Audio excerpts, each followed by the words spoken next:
they have a participation in God's providence. Providence means you see ahead, literally. And they're looking ahead toward needs and desires that are not presently being met, sometimes at all, or other times not effectively enough.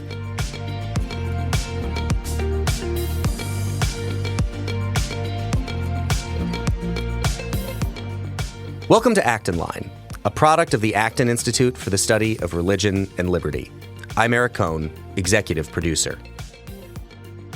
In this episode, Father Roger J. Landry, a priest of the Diocese of Fall River, Massachusetts, and Catholic Chaplain to Columbia University in New York City, sits down with Sarah Negri, research project coordinator at the Acton Institute, to discuss the social teaching of Pope John Paul II, and especially his emphasis on the vocation of the Christian entrepreneur.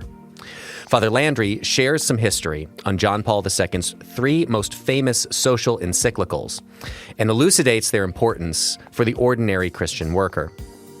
The discussion centers around the Christian vocation to work as a divine injunction, the subjective and objective elements of work, and how the Christian worker imitates both God as creator and Christ as the perfect human model of holy labor. It also touches on the challenges faced by the human worker, including the possibility of alienation, workaholisim, and the toil that accompanies hard labor, as well as solutions to these challenges. You can find additional resources in the show notes for this episode, as well as find previous episodes of Acton Line on our website at acton.org/actonline. And if you like this program, you can help us reach even more listeners by sharing it with a friend and leaving us a 5-star review on Apple Podcasts. We welcome your comments as well. Acton Line is available on Apple Podcasts, Google Podcasts, Spotify, or wherever you listen.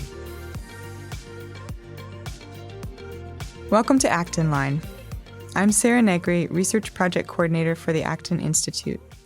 I'm here today with Father Roger Landry, a priest of the Diocese of Fall River, Massachusetts, who serves as Catholic Chaplain to Columbia University in New York City and to the Thomas Merton Institute for Catholic Life. He is also ecclesiastical assistant to Aid to the Church in Need, USA, a papal missionary of mercy, a national Eucharistic preacher for the USCCB's National Eucharistic Revival, chaplain to the New York chapter of the Leonine Forum, and a member of the board of the Shrine of Our Lady of the Martyrs in Orisville, New York. A graduate of Harvard College and the Pontifical North American College in Rome, he served as attaché to the Holy See's Permanent Observer Mission to the United Nations in New York, and has been a pastor, newspaper editor, and high school chaplain in the Diocese of Fall River. He writes for many publications, appears regularly on television and radio, and is the author of Plan of Life, Habits to Help You Grow Closer to God. His homilies, articles, retreats, conferences, videos, and other offerings are available for free at catholicpreaching.com. Father Landry, welcome. Thanks for being with us today on Acton Line. Good to be with you, Sarah, and all those tuning in. We're here at Acton University, and I'd like to focus this podcast on a couple of the lectures that you are giving to our guests this week. One of them was entitled The Entrepreneurial Vocation, which I believe you took from Father Robert Sirico's book. The title I at least took from his book. I was not plagiarizing the rest of his words. Certainly. The content is much your own. So I'd like to dive into that, as well as the social teachings of John Paul II, which I believe is the other lecture you'll be giving, and some of those encyclicals that he talks about there. And certainly there will be a lot of crossover. Let's dive right in. Can you share a little bit about the three major social encyclicals of John Paul II and some of their distinguishing characteristics, how they differ from one another? Sure. Just so that everybody's on the same page, because we've got listeners from all over the world, I think, tuning in from different religious faith traditions. Catholic social teaching or Catholic social doctrine is a body of moral theology that applies to group actions, basically. So actions of the family, actions of political communities, actions of the international community, the work with regard to peace and justice in the world, etc. And this type of formal thought goes back to 1991. When Pope Leo XIII gave us a document called On the New Things, or in Latin, Rerum Novarum, trying to bring the body of the Church's reflections on individual actions and look at these group actions of states or corporations, etc. It was partially a response to the industrial age. And that formed this... Sorry, is this 1891? 1891. Okay, I believe you said 1991. Just Sorry, want to clarify for didn't, listeners. because we'll talk about a John Paul II document from 1991. Exactly, yeah.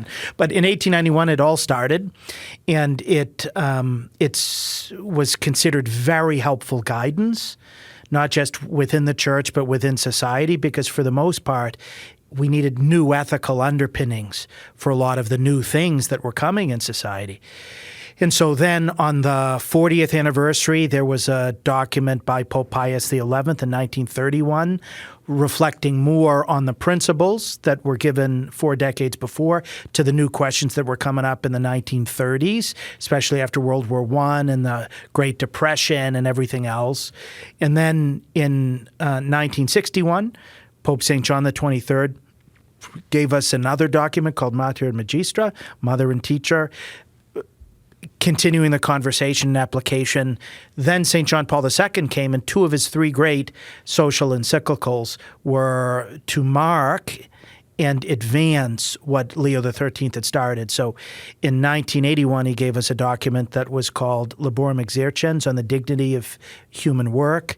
And in 1991, for the 100th anniversary of Rerum Novarum, he gave us this incredible document called Centesimus Annus, which is really part of what Acton has tried to popularize over the course of centuries, because the principles in there with regard to Catholic social teaching are consonant with what Kuyper was trying to do in the Reformed tradition, and so many of these other fawns in terms of who the human person is as an agent of work and how his dignity needs to flourish in these larger contexts. And so that's a small little history of Catholic social teaching. St. John Paul II, when he was in the Second Vatican Council, recognized that there was a little bit of an issue with the way that the Church was giving this social teaching to the world.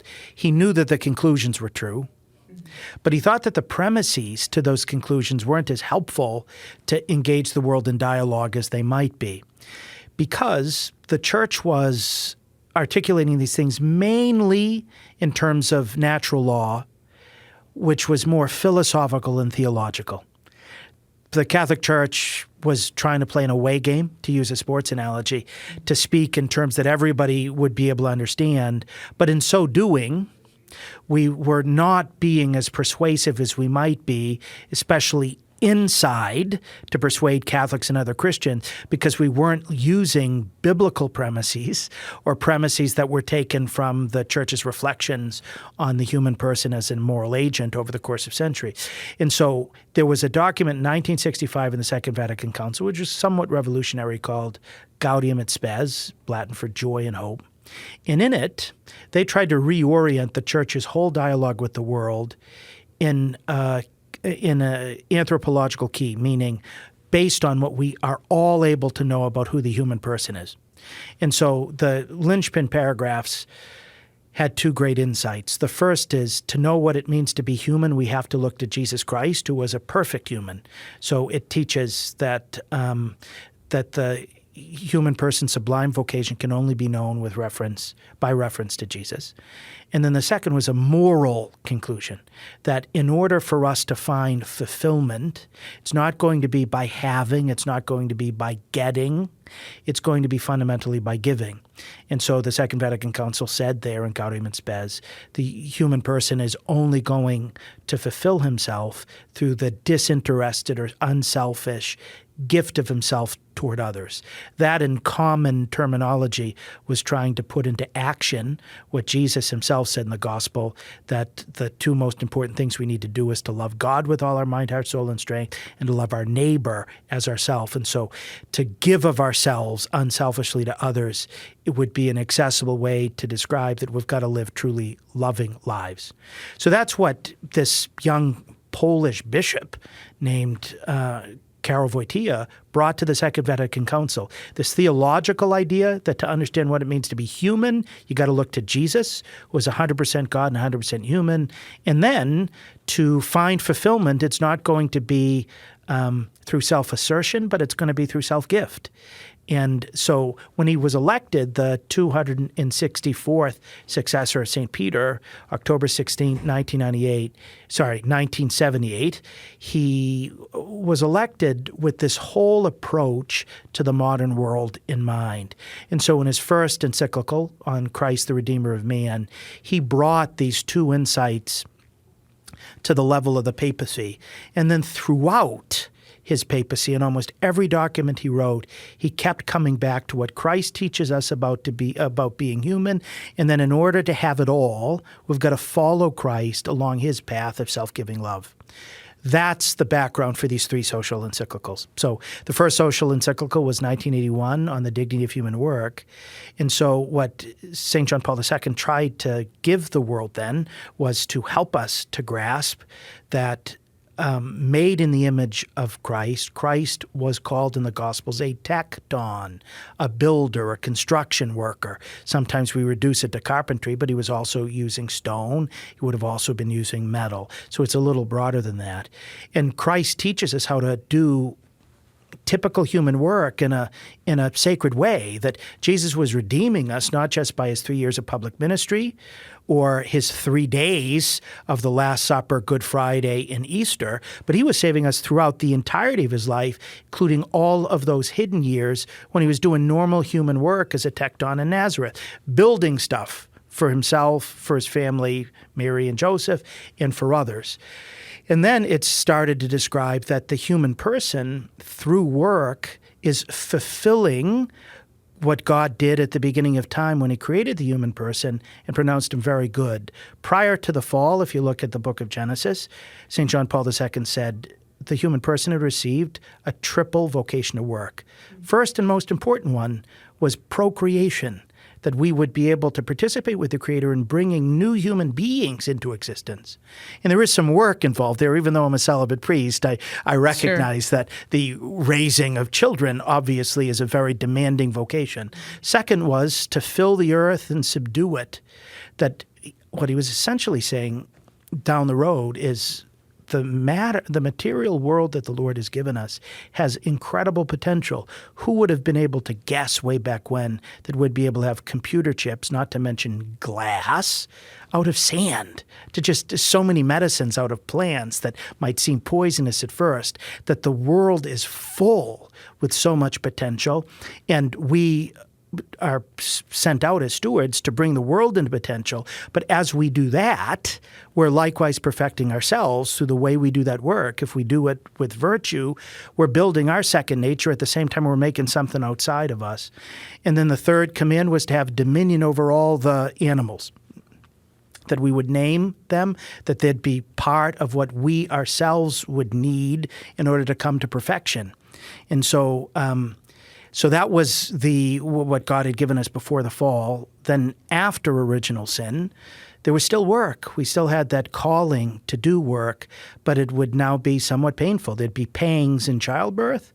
There'd be toil with cultivating the world, and there'd be sweat with regard to domesticating animals and everything else. But those pains, those sufferings, would be part of the redemption, that adding the degree of difficulty to our work would require greater love from us in order to do that work. As every mom knows, after she's gone through 25 hours of contractions to hold her baby son or daughter, that work was worth it because of the child that comes. Likewise, anybody who's really toiled for anything worthwhile likewise recognizes it. And so Laborem Exercens was an attempt to help us to learn from Christ how to give of ourselves in our work so that our work expressed through love would not only do something objective to improve the lot of others, but also in that same action help bring us to perfection, whom God had called very good at the beginning. Sorry for such a short answer. No, that's great. I like that you focused on Laborem Exercens specifically because that idea of conformity to Christ in our labor was something that struck me. You mentioned several ways that we can become like God through human work. Procreation, co-creating with him what we're working towards is one element. There are a bunch of other ones you mentioned in your talk, but that idea of human toil, of the effort involved and the pain that came after the fall, was this a new idea that had been brought up in Laborem Exercens about how we can be conformed to Christ and his redemption through that? Or is there scriptural basis for that, specifically with regard to human labor, our conformity to Christ in that way? So nobody had quite expressed it as pointedly as St. John Paul II had, but it was present in some of the early commentators on sacred scripture, those we call the fathers of the church, that when they asked what was the purpose of what at first would seem punishments by God for the fall, what was the purpose of it if God is loving and merciful? And they started to say that there's always a medicinal reason to every punishment that God gives, that he's always trying to bring us back into his image and likeness. And so what St. John Paul II was trying to synthesize was that in that toil, to quote St. Paul in his first letter to the church in Colossae, we are making up what is lacking in ourselves of Christ's sufferings for the good of the church, that we're all building up Christ's body through this perfection that occurs in us when we begin to overcome our selfishness, our inability to embrace the cross on a daily basis, these types of things, that we would be able to do that through our work when we were trying to do our work the way Abel did at the beginning of the book of Genesis, trying to offer it as the first fruits, as the best we can give to God, that we're sanctifying our work that way. Then second, we recognize that when we're working well, doing the best job that we can, sometimes we're going to be incredibly talented and gifted in a particular area. Sometimes it really is going to be laborious. Any teacher has recognized that there are some students who pick things up immediately and others who really have to study and learn from their mistakes, etc. But regardless of whether it's easy or hard, we're perfecting ourselves when we do it well. So we're sanctifying ourselves through our work. And then third, we never really work alone. Even when we're cubbyholed in the middle of a pandemic in our own office without windows, the work that we're doing impacts others in some way. Somebody's going to be the recipient of it. And when we keep that in mind as we're doing our work, it can become an offering of love to that person. And for those of us who are lucky, I'm saying this as an extrovert, to have a chance to work with others, that is likewise an opportunity for us to be able to grow together through those common virtues as we seek an aim. Because through the toil that we're doing, through showing up and getting to work and all the rest that goes in, it's not always easy. When we have the purpose behind it, it can perfect us in self-giving love. And so that's why it's part of the redemption. Work, which remained after the fall, became part of our vocation to holiness after the fall. Through this pain in childbirth, through the toil, through the sweat, which aren't supposed to be interpreted literalistically, but as a whole category of this capacity to suffer out of love for those we're serving through our labor. That's beautiful. Thanks for expounding upon that. I'd like to go back to that distinction you made. You've mentioned a couple times now how we can form something as the result of our work. There's sort of an object of our work that we're working towards. And then you've also said the work forms us in a way. There's a subjective element. Can you elaborate on that objective-subjective distinction that's present in Centesimus Annus? Well, it first started in Laborem Exercens, which is where he really does it on a one-on-one level, and then he'll take it to a larger level in Centesimus Annus. But let me just stick at Laborem Exercens for a little bit because I think it's so deep. First, John Paul II, who gave us these ideas during the Nazi occupation of Krakow, had to work at a chemical factory doing real hard labor together with other laborers. While he was doing it, though, he was taking his deeply philosophical and theological mind. He was leaving a clandestine seminary in order to go work, and then he was going back to the clandestine seminary in order to process all that he was doing. And as he was looking at, the actual concrete work they were doing, there were a lot of people who were just half there. They didn't want to do anything for the Nazi regime. They hated the work that they were basically assigned to as kind of like a labor camp.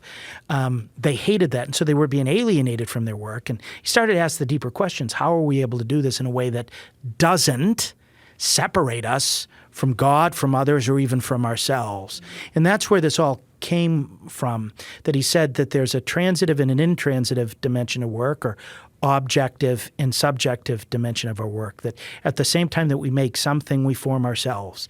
And that was a very ancient idea of this 4th century doctor of the church, whose name was St. Gregory of Nyssa, who said, by our work, we become our own parents, that we father ourselves, we create our character by either shoddy work, in which we're going to have a poor character, or virtuous work, where we're going to have a good character.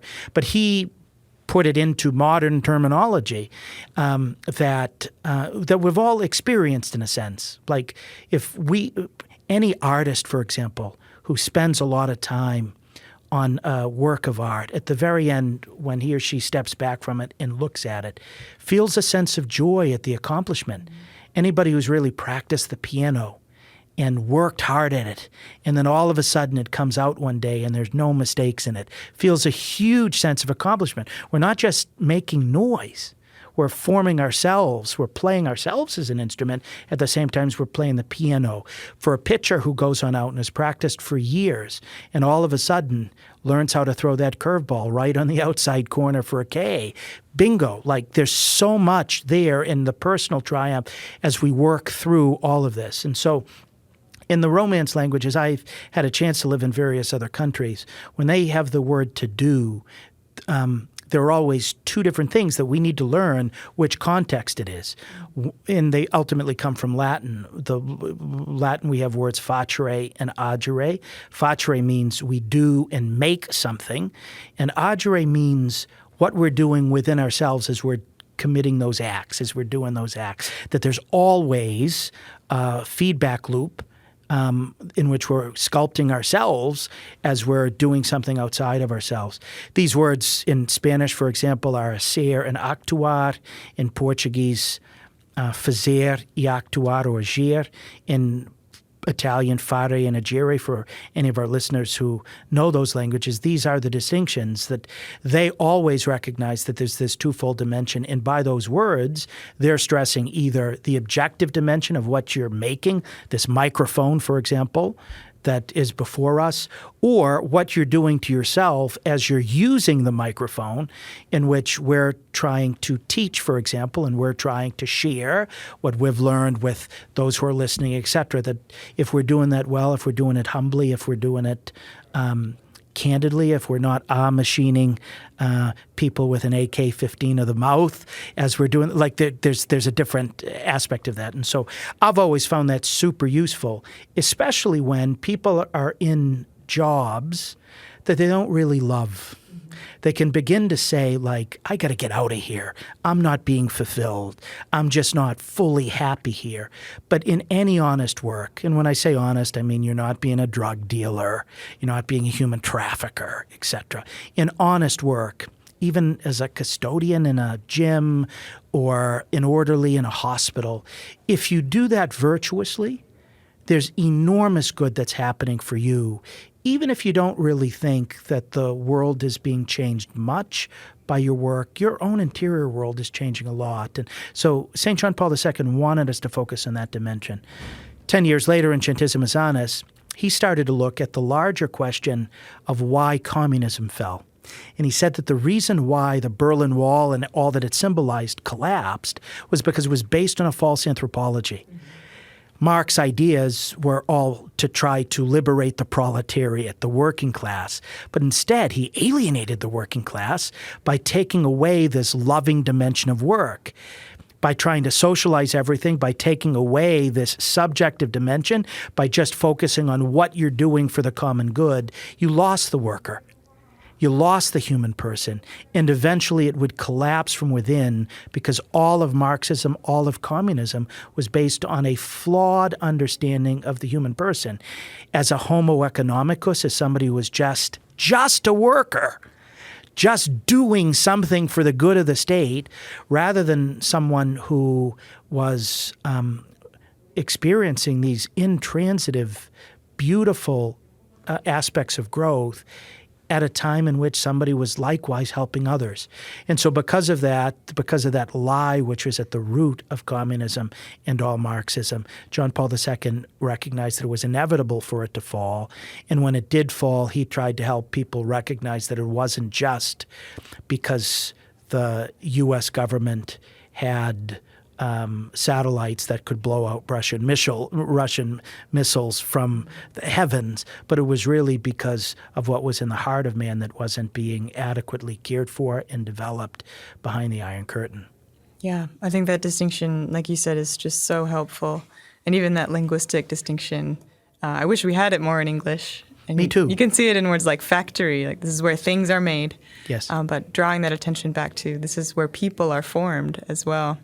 That personalist focus is really important. And we've got to help people to learn as we're raising them what the purpose of their work is. So I, as you mentioned at the beginning of the program, was a high school chaplain for a while. And whenever you're working in schools, there are young people who lose motivation for whatever reason. To help them to find that motivation is one of the most important things that a teacher or a chaplain in a school can do. And what I do with the students is, do you want to get married one day? Well, yeah. Well, do you think it matters to your future wife and your kids what you're doing now? If you flunk out of Bishop Connolly High School, do you think you're really going to be able to support them? Well, probably not as well. I said, you're probably right. But likewise, if you get to know your calculus right now or your algebra right now, think about when your future children are coming and saying, hey, Dad, can you help me with my homework? I mean, how much value are you going to get by being a good teacher at home and helping your kids get to know the subjects that you're struggling with motivation right now so much better than you? And, to see that light bulb go off, that new candle be lit inside, when you're teaching them that every work we do, including studying as a freshman in high school, matters over the trajectory of our life, when you're helping them to love people whom they haven't even met yet. Exactly. And not even what you're producing with that subject as an instrument or this test maybe doesn't matter, but who you become through it, the character that you're forming is exactly what matters. That you are going to be a person who gives 100%. Who does the best job that you can on every given day, even if it's not going to be as well done as you might have done in another circumstance. That's what you can give today. That's the type of virtuous example that you want to inspire everybody you're ever going to care about, and you're forming that now. When I was a high school chaplain, we had a guy named Tom Brady as the quarterback of the New England Patriots. And, every young kid, especially boy growing up in New England, looked to Tom Brady as a hero. And I said, what do you think he was doing when he was a high schooler? Was he pigging out on Doritos all day? Was he, who needed to learn playbooks eventually one day, sort of blowing off his studies? Was he not getting exercise? All of the things he was doing in San Mateo, California, when the spotlight wasn't on him, have made him who he is today. Likewise, what you're doing right here, this day, is going to matter for everything else you do later. And so to help people learn how to work in such a way that they connect it to God, they connect it out of love even to people they haven't met, that's one of the most important things John Paul II was trying to do, and that's Catholic social teaching at its best. Yeah, that's great. It's great that's being distilled, too, in high schools like yours to bring it down to the level where students can really understand that. Can we turn to the entrepreneur and what John Paul II and other popes have said about the call of the entrepreneur, the noble vocation of the businessman? I know back when these encyclicals were written, there was some more hostility towards entrepreneurship and business was maybe seen as distasteful. Can you talk about kind of how that's changed and how these encyclicals and other statements from the church have sort of helped to shape that? So the word vocation means that we've received a calling from God. And so Father Sirico invented the term the entrepreneurial vocation back at the founding days of the Acton Institute to show that made in the image and likeness of God the Creator, we have a vocation to co-create with Him. That He's implanted within us this capacity to fill the earth and subdue it, to have dominion, to bring into existence new human beings even who didn't exist, always in cooperation with him. And so businessmen had been getting a terrible rap, especially in media, where everybody was a Gordon Gekko. If you were rich, it must have been because of a zero-sum game. Somehow you exploited or stole it from those who had less or had nothing, etc. That was the way Marxist ideas of this class struggle had infiltrated various educational institutions as well as Hollywood. But likewise, it was tough in many situations in the church. There was this movement in Latin America called liberation theology, which was trying to wed Marxist class struggle to Christianity, to basically say that the kingdom Jesus Christ had come to establish was fundamentally an earthly kingdom of equity, is what we'd call it today, where everybody else had the same stuff, rather than the true gospel in which there's always going to be inequality, even in talents, so that those who have more have to share with those who have less. And I might have more than you in one area, Sarah, and you may have more than I do in another area, and I'm supposed to be sharing with you, and you're supposed to be sharing with me, and that's the whole way we form a communion of persons in love. And so liberation theology was in the church, and it was trying to drag all church teaching into these Marxist categories, and for that reason, anybody who had success in business was suspect. Beyond that, there were bad interpretations of a lot of passages of sacred scripture, especially when Jesus says, like, woe to the rich, or it's easier for a camel to fit through the eye of a needle than for a rich man to enter the kingdom of heaven. Yeah, it's going to be challenging. Etc. So you had this whole big context in which business people who were successful and often sharing all of their proceeds with charitable things and employing so many people so that they'd be able to support their family were feeling demonized for just trying to strive to do good. Mm-hmm. Are there exploiters out there? Are there Gordon Geckos? Yes, there are. They're the outliers. But they are the outliers. And so Acton was founded in order to be able to remedy that situation, as you know, as an employee of Acton, to be able to bring a sound approach to business, to religious leaders, and to bring faith into the workplace, both of which were very much needed.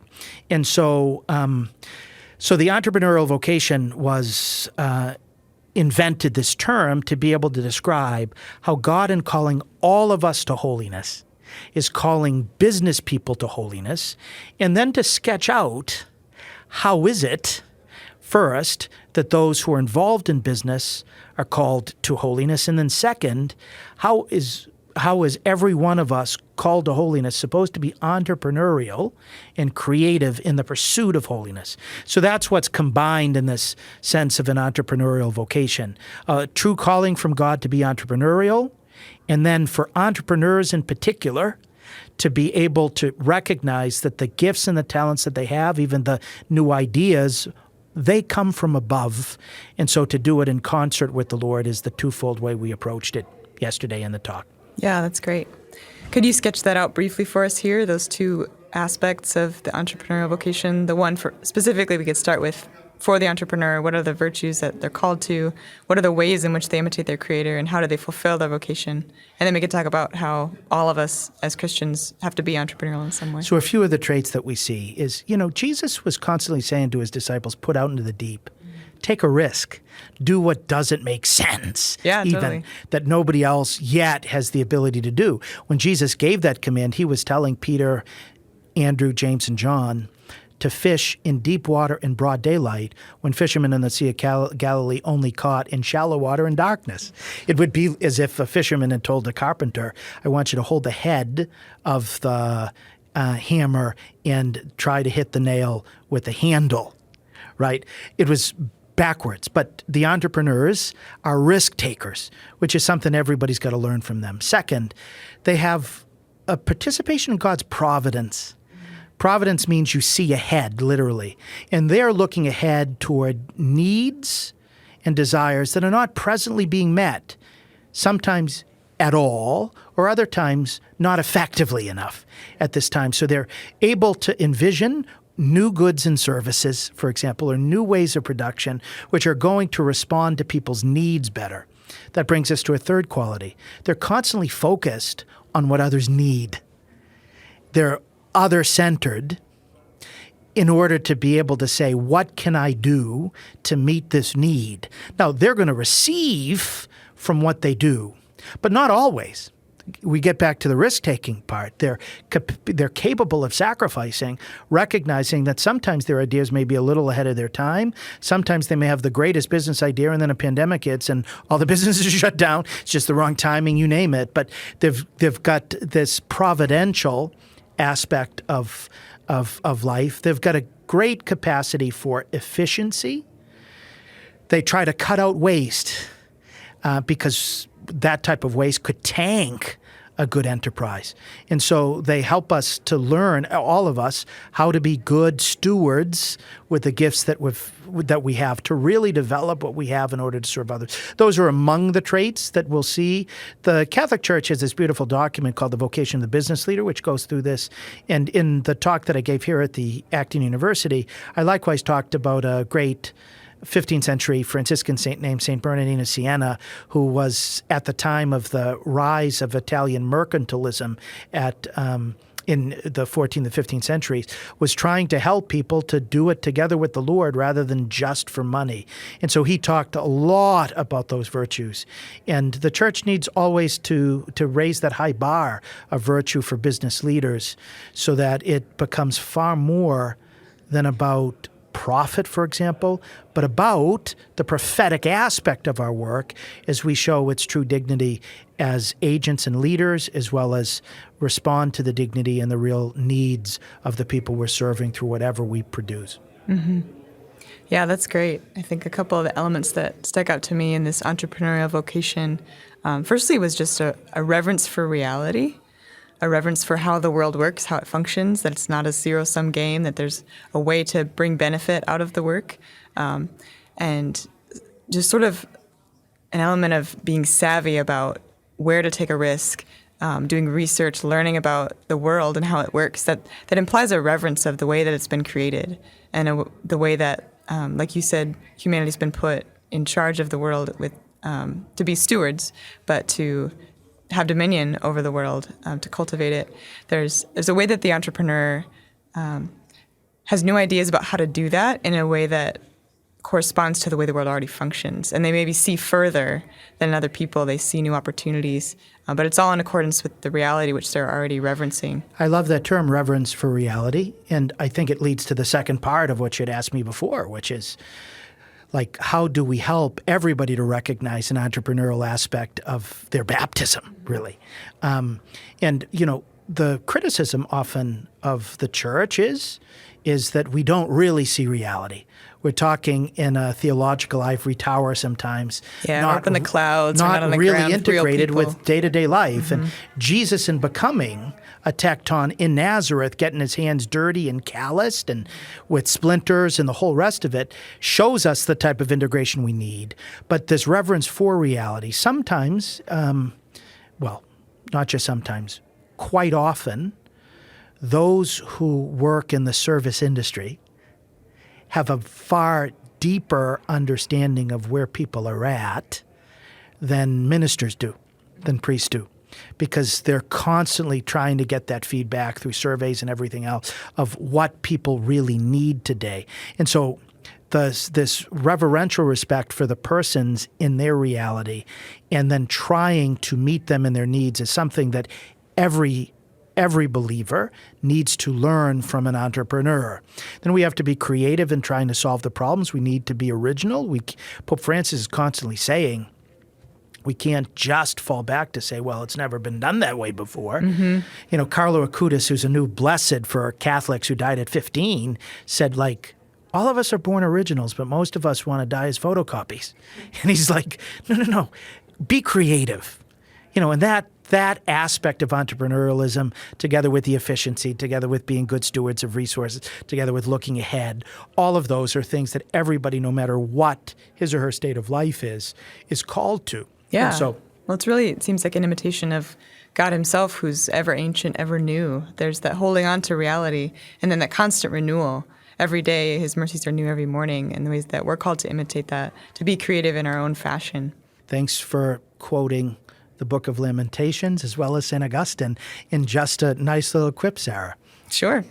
The other thing I think is really interesting about the entrepreneurial vocation that I pulled from your talk was this emphasis on generosity and also the receptivity. I don't remember if you mentioned it today, but the reception of God's love and receiving everything from him, even receiving opportunities from him. Entrepreneurs can see the world as it is and then see an opportunity that the Lord gives them to make a difference somewhere, to start something new. But it starts with receptivity, and then it becomes a giving of that generosity received from the Lord. And you mentioned the parable of the talents, where the Lord is generous with all of his servants. He gives them an abundance, even in different amounts, and they, in turn, receive that, and then the good ones turn it into something else through their own generosity, through pouring out and making a profit on it. Exactly. The generosity flows from a gift received, that we pay forward what we ourselves have received. And so there would be actually heretical ideas, contrary false teachings, if we had an understanding of an entrepreneur as someone who created first. That is not the way it happens. An entrepreneur first receives a gift, the gift of life, the gift of intelligence, the gift of this capacity to take risks, this ability to see ahead. All of these are graces, we'd call it, that has been received, and they're responded to in an entrepreneurial way. And once we recognize the grandeur of the gift, we likewise recognize the grandeur of the opportunity to use the gift in ways that can truly help so many people. And so that's where the generosity flows from. And we see in that parable of the talents, which I used as an illustration, that God gave, the master in this parable, representing God, gave 3 different servants 5, 2, and 1 talents. And I described that a talent, if somebody made $100 a day today, $12.50 an hour for an 8-hour day, would be the equivalent of $600,000. And so 3 million, 2 million, and 600,000. So even the one talent, it wasn't just like one thing. There was a huge amount to invest because there was a huge amount of trust there.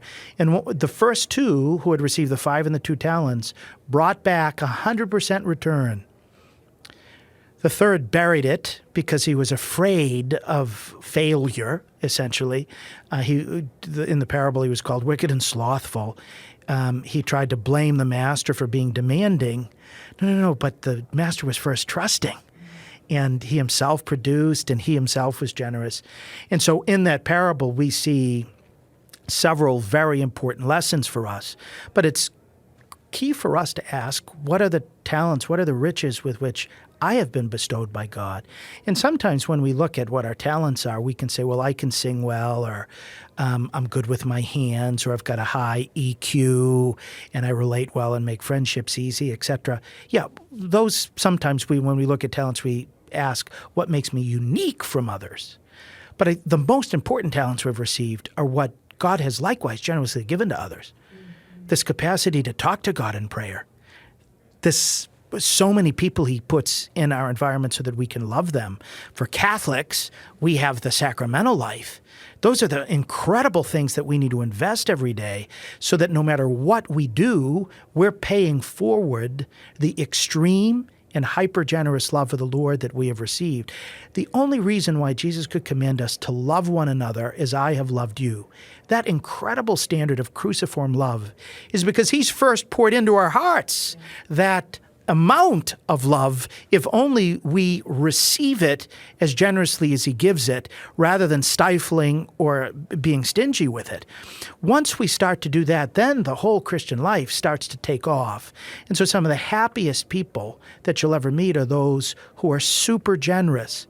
It's the unhappy people who, no matter how much wealth they have, whether they're super poor or super rich, the ones who are unhappy are miserly. Generosity we learn from the the entrepreneurs of how to give everything over and how to constantly risk and what's the next thing that I'm working on. That way of living is a model for the way all people should be loving. Yeah, that's great.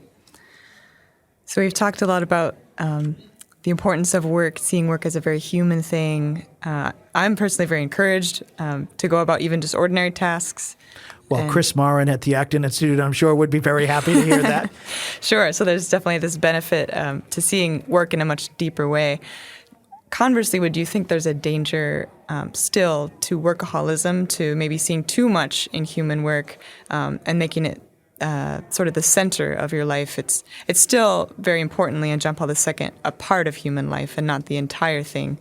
So it's a way that we can co-create with God. It's a way that we can receive His gifts and pour them out to others. It's a great model for us of how we're supposed to love. Is there a way of taking that too far and forgetting to rest? Sure, there is, and that's why St. John Paul II and all of Catholic social teaching, going back to the book of Genesis, says that there's this interplay between work and rest, between the 6 days of co-creating with God and then the day of Sabbath, resting with the Lord, in which the Lord is able to reset us. The third commandment, keep holy the Sabbath day, is the only one of the Decalogue that tells us exactly why God gave it to us. But sometimes when we hear the reason why He gave it to us, it doesn't make sense. He said, remember to keep holy the day of the Lord, for you were once slaves in Egypt. What he's pointing out is that when we overwork, when work becomes an idol, when we become a workaholic, we've become a slave to the work we're doing perhaps, or for many, a slave to what the work allows. So I'm working the second job and the third job, and I'm working on the Sabbath in order to have money in order to do A, B, or C. Sometimes those can be works of love to afford the tuition of one of my kids to a school. Sometimes it can just simply be because you're in a rat race against the Joneses who are making profits next door, etc. But that Sabbath is essential for us to have a reset button placed in a relationship with God and others so that we remember first who we really are. And we're not beasts. We're not mules. We have immortal souls. We need to care for that soul. But then when we do have that rest, we're able to look at the work we've accomplished and, like God, say, good, good, good, good, good, good, very good. Thank you, Lord, for that capacity to produce in this way. We're able to appreciate the work that we've done and give thanks to the Creator, and then start to use the way that we've formed ourselves through work to love those around us, our families, our neighbors, our fellow parishioners in the churches to which we attend, etc., that we're all able to get that rightly ordered so that we're able to make sure that our work doesn't become an idol, but a means by which we become more like God, who Jesus said in John 5 is working still. Yeah, I think rightly ordered is the good way to put it. And that capacity for self-reflection really is only possible if we do take time to rest. It's hard to reflect on work as you're doing it, taking the time afterwards for self-reflection, which is a uniquely human capacity. I'm a chaplain to this wonderful initiative in New York City called the Leonine Forum, which we have 35 really super bright young adults from different professions who come on in. When I talk about Christian anthropology and how work fits in, you know, the first time I ever gave it in New York, which is soon after I had arrived, I got good constructive criticism back that told me that, Father, you can never speak about work here in New York City without addressing head-on the problem of workaholism. And other places where I had served as a priest, the pastoral issue that I faced was people who weren't working enough, people who were collecting for decades because they had a little injury at work, but that still, while they might not be able to do that job as a fireman anymore if they've got a little issue in their back, or as a mailman, there's plenty of really important work that still needs to be done, but they were just collecting and, you know, spending all the time on the golf course. So it's the extremes of motivation, exactly, going one side or the other. You know, and so one of the reasons why Catholic social teaching has such a concern about unemployment is that if we don't have meaningful work in our life, a lot of the times we get totally lost. Especially for guys, often guys are going to show that they love each other rather than say that they love their wife, for example. But if they don't have work to put into their sweat and toil, their love for their wife and their family, a lot of the times they're lost as a human being. Likewise with young people. Francis is always talking about unemployment, about young people. If people don't learn how to work when they're young, those lessons of privation can impact the entirety of their life. And so work is so essential that to our human flourishing, that entrepreneurs who create jobs, create opportunities for people to work, are among the great heroes today. Just like heroes in the ball field, just like heroes in politics, there are still a few. Like sometimes they're able to accomplish objectively great things while inside being kind of messed up and vicious. But entrepreneurs who are virtuous people are among the great heroes in the modern world because they're permitting so many to live out their vocation from God through their work. And without job creation, God forbid, where we'd be. Yeah, it's a noble vocation. Well, thank you, Father Landry, for joining us today on Acton Line. Super appreciate all of your insights today. It's been a great conversation. It's been an honor to be with you, Sarah, and thanks again for all your questions, and especially from some of the hidden references you put into those questions. As always, thank you for listening. Our team loves putting this podcast together for you. It's encouraging to hear from our listeners. Feedback is incredibly important to us because it lets us know what you'd like to hear more of, including the kinds of topics you're interested in most. If you have comments, feedback, or ideas for a show topic or interesting guest, you can email our team at producer@acton.org. Until next week, for Acton Line, I'm Eric Cohn.